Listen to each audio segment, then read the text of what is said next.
చేస్తారని నేను మీ ద్వారా మంత్రి గారికి అడుగుతా ఉన్నాను. ధన్యవాదాలు అధ్యక్ష.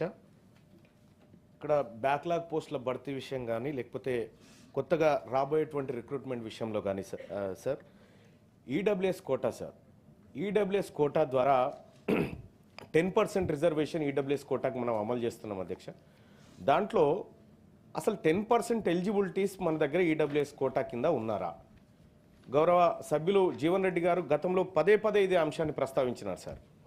మేము అంతమంది లేమయ్యా ఈడబ్ల్యూఎస్ కోటాకు సంబంధించినటువంటి వాళ్ళము, ఇంత ఎందుకు అమలు చేస్తున్నారనేటువంటి మాట గౌరవ సభ్యులు చెప్పినారు అధ్యక్ష. సో ఇటీవల భర్తీ చేసిన వాటి 50,000 ఉద్యోగాల విషయంలో రాష్ట్ర ప్రభుత్వానికి కృతజ్ఞతలు తెలియజేస్తూనే ఇందులో ఈడబ్ల్యూఎస్ కోటాకు ఎక్కువ అమలు చేయడం వల్ల ఇందులో బీసీ ఎస్సీ ఎస్టీలకు రావాల్సినటువంటి ఉద్యోగాల విషయంలో కొంత నష్టం జరుగుతుందనే విషయాన్ని సభ దృష్టికి తెస్తా ఉన్నాం అధ్యక్ష. అలాగే ఇప్పుడు రాబోయేటువంటి వాటిలో కూడా జబల్పూర్ హైకోర్టు అధ్యక్ష కేసు నెంబర్ 9692 ఆఫ్ 2021లో వాళ్ళు కేసు వేస్తే మొన్న అధ్యక్ష ఎక్కడ 2024లో తీర్పిస్తూ మొత్తం 100% ఉద్యోగాలు ఉంటే దాంట్లో 50% ఉద్యోగాలు రిజర్వ్డ్ పోగా మిగిలిన 50లోంచి 10% ఈడబ్ల్యూఎస్ వరకు తీసుకోవచ్చని చట్టం చెప్తుంది అధ్యక్ష.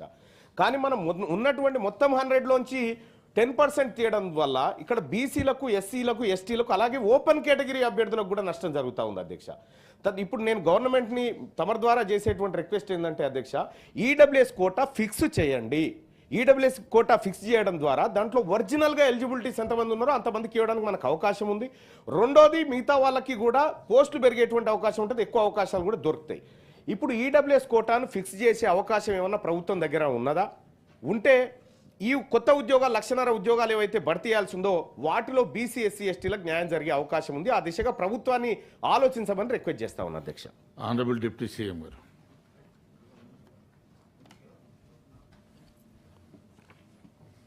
అధ్యక్ష, ఈ ప్రభుత్వం పెద్దలు జీవన్ రెడ్డి గారు చెప్పినట్టు రాష్ట్రం తెచ్చుకున్నదే ఉద్యోగాల కోసం.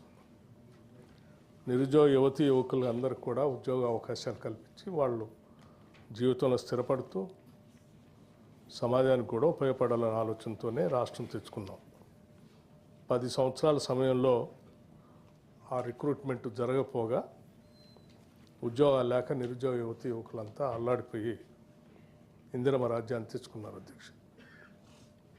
తెచ్చుకున్నటువంటి సందర్భంగా నిరుద్యోగ యువతీ యువకులందరికీ కూడా ఉద్యోగ అవకాశాలు కల్పించాలనేటువంటి ఆలోచనతోనే వచ్చిన కొద్ది సమయంలోనే ఇప్పటివరకు మేము చెప్పినట్టుగా పబ్లిక్ సర్వీస్ కమిషన్ని ప్రక్షాళన చేయటమే కాకుండా జాబ్ క్యాలెండర్ను ప్రకటిస్తూ ఉన్న ఉద్యోగాలకు సంబంధించి ఖాళీలన్నింటినీ కూడా లెక్కిస్తూ నోటిఫికేషన్ చేస్తూ ఒక కంటిన్యూస్ ప్రాసెస్ని ముందుకు తీసుకొని పోతా ఉన్నాం.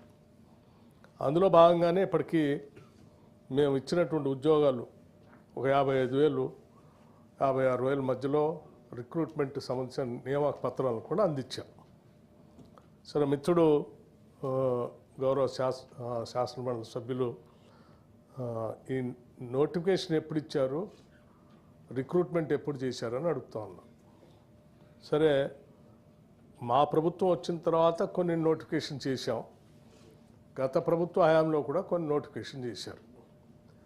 నోటిఫికేషన్ చేయటం అంటే రిక్రూట్మెంట్ చేయటం కాదనేది వాళ్ళ విధానాల ద్వారా స్పష్టత కూడా చూపించారు మనకి.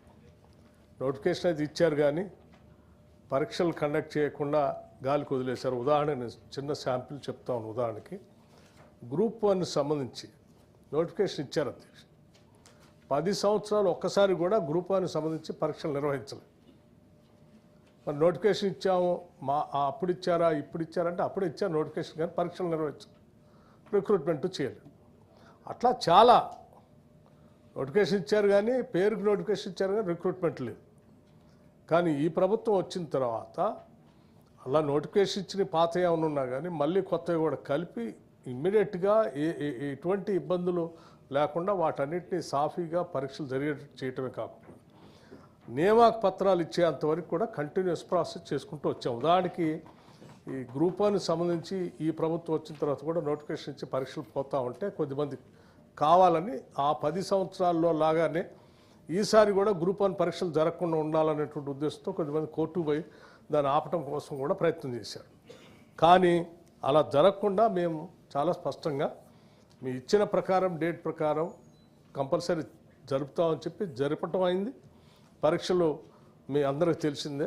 గ్రూప్ 1 సంబంధించి ఉన్నటువంటి ఖాళీలకు సంబంధించి 563 పోస్టులకి గ్రూప్ 1 పరీక్షలు ఎగ్జామ్స్ కూడా కండక్ట్ చేశాం. అట్లాగే డిఎస్సి సంబంధించి కూడా గత 10 సంవత్సరాల్లో ఒక్క డిఎస్సి కూడా చేయలేదు.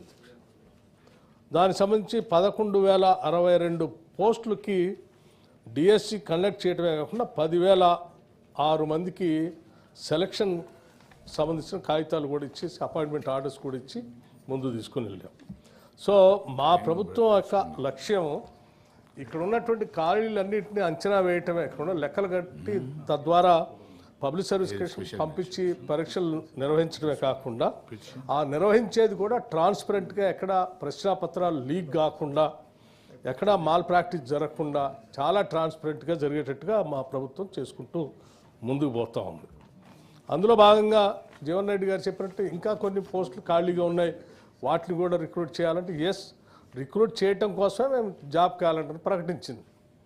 దశల వారీగా చేసుకుంటూ పోతా ఉన్నాం. తప్పనిసరిగా ప్రభుత్వంలో ఖాళీలు ఉన్నటువంటి ఉద్యోగాలన్నిటికీ కూడా రిక్రూట్మెంట్ చేస్తాం, పూర్తి చేస్తాం.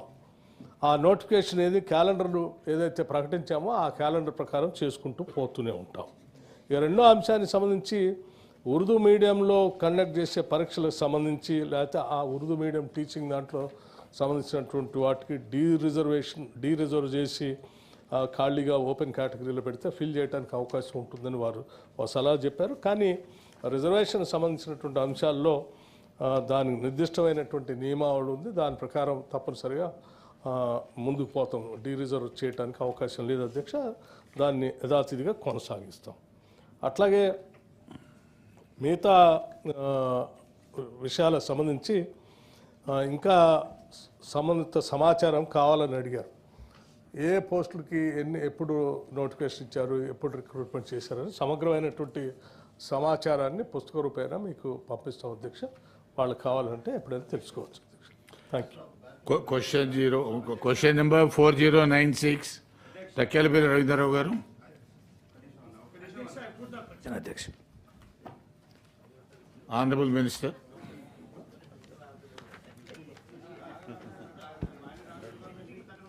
No, sir, does not arise, sir. Ravindra Rao గారు. అధ్యక్ష, ఇంతకుముందు గౌరవ మంత్రి గారు రేషన్ కార్డుల సందర్భంగా మాట్లాడుతున్నప్పుడు సన్న బియ్యం ఇస్తామని అన్నారు అధ్యక్ష.